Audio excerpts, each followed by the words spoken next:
أعوذ بالله من الشيطان الرجيم. I seek refuge with Allah from Satan the outcast. وقال موسى يا قوم إن كنتم آمنتم بالله فعليه توكلوا إن كنتم مسلمين.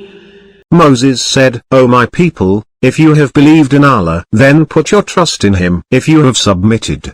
فقالوا على الله توكلنا ربنا لا تجعلنا فتنة للقوم الظالمين.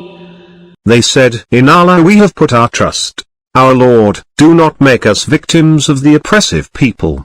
ونجنا برحمتك من القوم الكافرين. And deliver us, by your mercy, from the disbelieving people.